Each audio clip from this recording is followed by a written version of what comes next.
How do you pray for somebody who you feel has really, really harmed you? So what, it's easy to sit there with the anger and the toxicity and the bitterness? That's easy? Oprah and her mom didn't have the best relationship. She left little Oprah behind in Mississippi when she moved to Milwaukee. You have in your own mind what a mother should be and what you wanted your mother to be.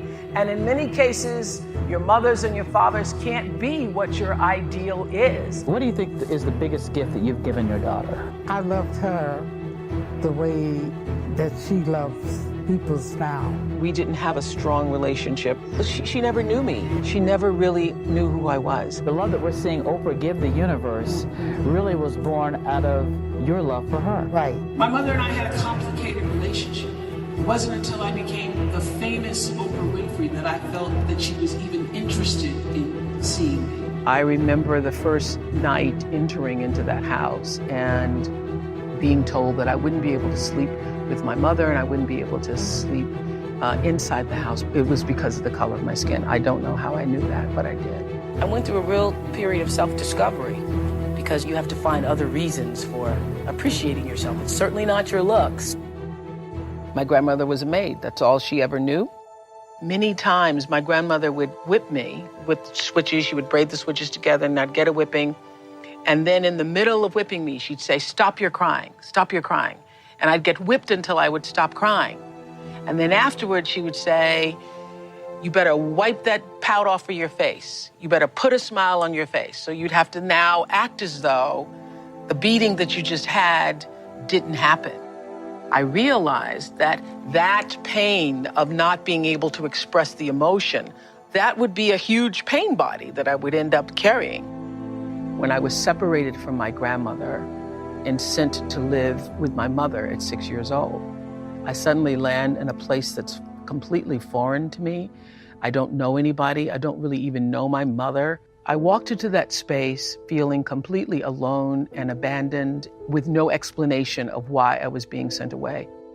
I remember the first night entering into that house and being told that I wouldn't be able to sleep with my mother and I wouldn't be able to sleep inside the house, but there was a little foyer porch before you actually got inside the house.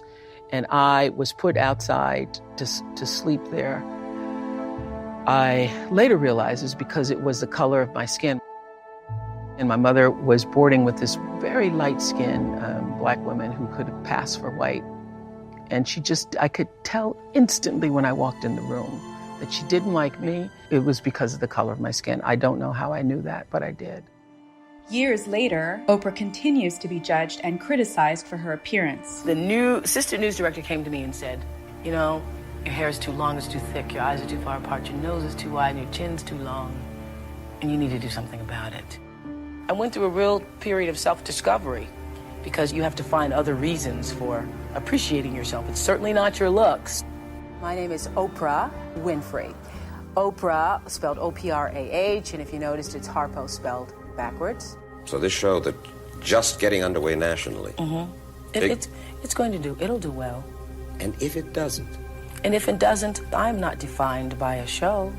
You know, I think we are defined by the way we treat ourselves and the way we treat other people. You know, it would be wonderful to be, acclaimed as this, talk show host who's made it. That would be wonderful. But if that doesn't happen, there are, other important things in my life. The moment I did that talk show, I felt like, oh, I can be myself. I felt like this is what I'm supposed to do. And that was August 14th, 1978. And that was the beginning of fulfilling the calling. My mother and I had a complicated relationship. It wasn't until I became the famous Oprah Winfrey that I felt that she was even interested in seeing me. I knew Oprah was going to be something. What do you think is the biggest gift that you've given your daughter? I loved her the way that she loves people now. My mother, she never knew me on this side. She never really knew who I was. And I realized that I was the kind of child who was always searching for love and affection and attention and somebody to look at me and say, yes, you are worthy. Oprah and her mom didn't have the best relationship. Years later, we're shocked to learn that Oprah had a half-sister, Patricia Lee, whose existence had been kept secret from Oprah. Why didn't you want to own up to it? Well, because I thought it was a terrible thing for me to do that I had done. Gave up my daughter. You have in your own mind what a mother should be and what you wanted your mother to be. And in many cases, your mothers and your fathers can't be what your ideal is. Isn't that correct? Yes, because they were broken when you got them. Energy is all there is. You know, there is nothing else. There are people amongst us like you and like me and many people in this room who are voluminous. We are 10-gallon people. But we may have been born into families of people who have pint capacities. When you are a 10-gallon person and you want love, you want it on a 10-gallon level.